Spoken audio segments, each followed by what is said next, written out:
We're going to review the DORMA D860D deadbolt. We're going to look at what's in the box, but before we open the box, it's very important that we take a look at the label on the end. You'll notice when looking at the label, it tells you what kind of lock product it is. It's a deadbolt with a cylinder thumb turn. You'll also see the identity numbers. This happens to be the D860 and 626, which is a satin chrome finish. The remainder of the label will cover the different features of the parts that are in it, and cover the door thickness, the type of lock cylinder, any order numbers, or the door numbers that are needed so that you can get it into the right door. So now that we've taken a look at the label on the end and we've seen that this is the product that we want to use, we're going to open up the box.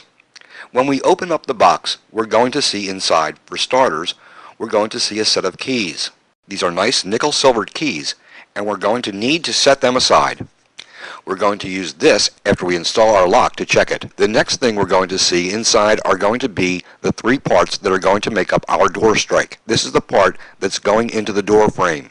You'll notice that we have a heavy-duty steel reinforcing plate with 3.5-inch long screws that will go into the 2x4s, backing up for added strength when a wood frame application is used.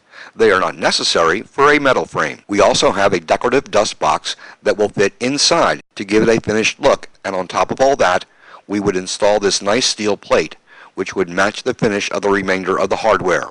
That would make up our strike mechanism. We'll set those parts aside and we'll look at what's next. Inside the bag, we're going to see the screws that are going to be needed in order to secure the lock into the door.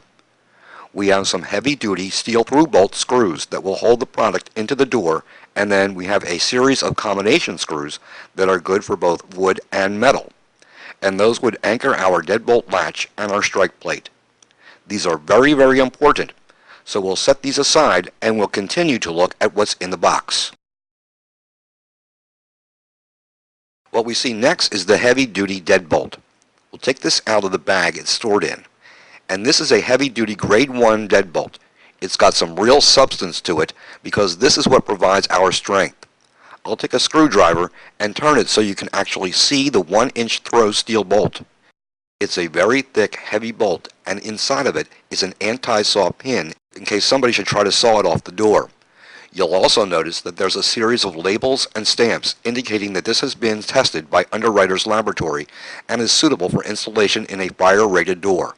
That's very important information. As we continue to look inside the box, the next parts we're going to see are wrapped in order to protect them. This is the actual deadbolt mechanism. You're going to see that this is a very decorative piece. That's why it's wrapped very carefully, and we need to make sure that we do not scratch or damage it. This outside piece here that I'm holding onto is made out of several components. One of them is the hard steel housing that would actually hold our cylinders, and it's tapped for the heavy-duty bolts that is going to secure this to the door. We'll set this aside for a moment because the next thing I want you to see is this heavy-duty steel ring.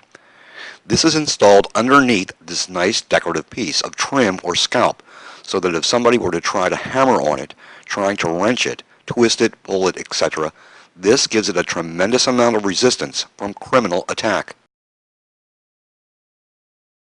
The next part we're going to look at is this steel sleeve that would actually fit inside the door prep. Then, when the deadbolt mechanism is installed, this fits into the steel sleeve. This provides additional resistance from hammering and also from ice pick attacks if somebody might try to force open the lock. Another very important part of our lock.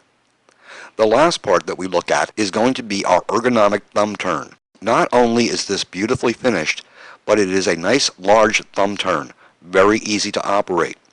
You'll notice that there are 2 screw holes for the through bolts that will secure the outside trim to the door. But if we turn it over, we'll see that underneath that nice scalp is some heavy-duty steel plates installed inside here.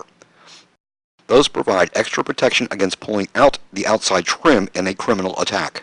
And these metal plates would actually keep the screw heads from being able to pull through this nice decorative scalp.